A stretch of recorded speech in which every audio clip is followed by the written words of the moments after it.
Good morning. We'll look at Acts chapter 26 through chapter 27, verse 26 today. Combine yesterday's and today's readings. And again, Paul is been in prison. He's on trial now. He's before King Agrippa and Queen Bernice. And Agrippa says to Paul, "You have my permission to speak." It's one of those things, when you're in the presence of the powerful people, you don't just come right out and begin. But so here Paul waits for the king to give him the permission to speak. And he begins to speak. He says he stretched out his hand. I mean, a lot of us talk with our hands. That's the way it is. But Paul says, "I'm fortunate to be speaking in front of you, King Agrippa, because you are familiar with the customs of the Jews, with some of the beliefs of the Jews, with the traditions of the Jews, and so therefore it's my privilege to come in front of you with my defense." And he says you're especially familiar with the customs and controversies of the Jew, and he asks him to listen patiently. And I think that listen patiently is one of those things that so many of us don't do. We are so quick to jump in with something, and that's, you start telling somebody something, and before you can finish, they start talking to you, and then, you just sometimes just have to stop talking and wait for them to quit interrupting so that you can finish saying what it is that you wanted to say. It's one of my pet peeves, but I know that I do it to some people as well sometimes. But to listen patiently, to hear the story, to know what's going on with this person, because so often when we're listening to somebody, our minds are trying to find the solution, whereas maybe we need to just listen and let the other person share. So Paul says, listen patiently. And then he begins, and he talks about how from his youth he was a Jew, raised a Jew, he's been a Pharisee, and all these. And now then in verse 6 he says, I'm just going to read this out of my Bible. He says, "Now I stand here on trial on account of my hope in the promise made by God to our ancestors, a promise that our 12 tribes hope to attain as they earnestly worship day and night. It is for this hope, Your Excellency, that I am accused by the Jews. Why is it thought incredible by any of you that God raises the dead?" This was the hope. This was the promise. This was the Messiah that was coming. This was the fulfillment of all of the prophecies are in Jesus Christ. And so Paul is saying, the 12 tribes have been looking forward to this day, looking forward to God fulfilling his promises, looking forward to the raising of the dead, looking forward to it, just as yesterday, as I in my sermon mentioned that, David believed that the only chance he had to see his son, his infant son who had died, was again in the resurrection after he was no longer living. This was David's hope of the resurrection. So Paul is saying, I'm teaching, I'm preaching, I'm encouraging others to believe in the resurrection. This promise that God has given to our people, for centuries, for generations. We've been looking forward to it.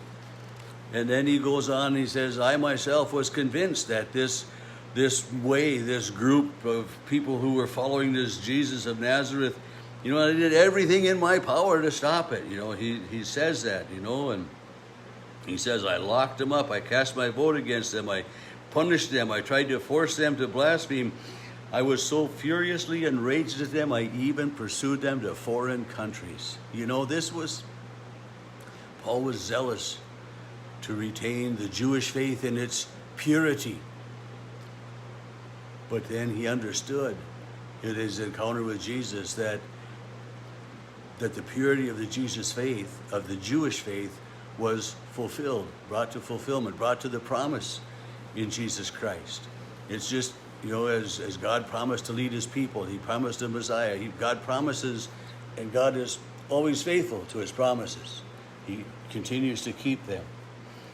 And so then he goes on, and Paul tells Agrippa the story of his encounter with Jesus on the road to Damascus. And then he tells them, what Jesus says to them. I am sending you to open their eyes, the eyes of the Gentiles, that they may turn from darkness to light, from the power of Satan to God. Think about that. I'm sending you to open people's eyes to the light and to turn them from the darkness to light and to turn them from the power of Satan to the power of God. This is, we need to have people focusing on the power of God rather than on Satan. I mean, Satan is so alive and so active in the world today and so evident in so many ways, and yet people close their eyes to it. I mean, people just say, well, that's the way the times are. This is, the age of the learning, the age of enlightenment, the age of whatever. But in reality, it's Satan so hard at work, and Satan exerting his power on people who have forgotten about God and God's promise. And so we need people like Paul to speak up, to encourage, to reassure, to reignite people's interest and faith in this God whom we trust. And so, Paul says after that, I was not disobedient to the heavenly vision. In other words, he said, I obeyed the heavenly vision. The not disobedient, a double negative. And just say it in a positive light. And he says, I declared first to those in Damascus, and then in Jerusalem, and then throughout the countryside. I carried out the task that Jesus gave me, that I would be the light to the Gentiles, that I would also speak to the Jews, but that I would be mainly the light to the Gentiles.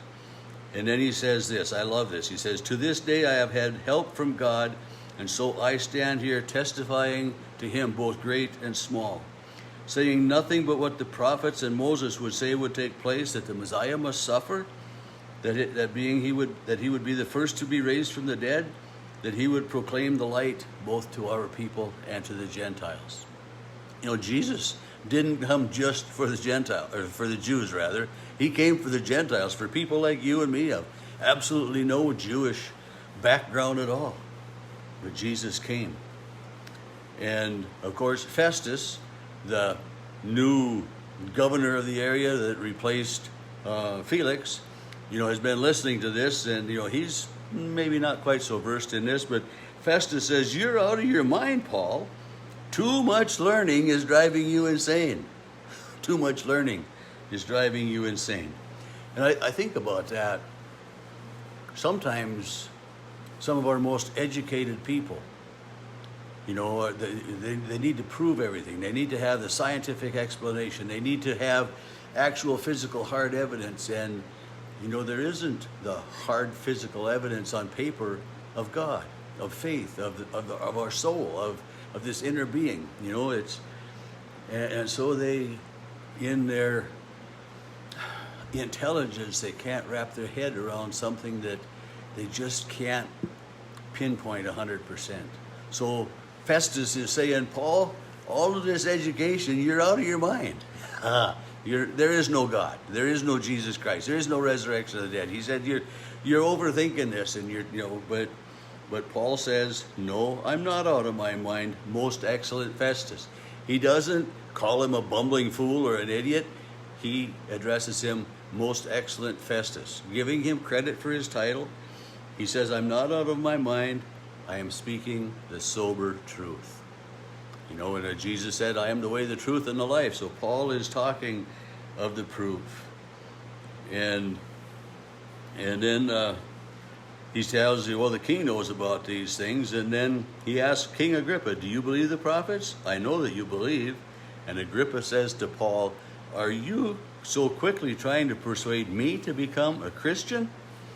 Agrippa is understanding some of where Paul is coming from. And as Paul said to Agrippa, you're familiar with the ways of the Jews, with our customs, with our traditions.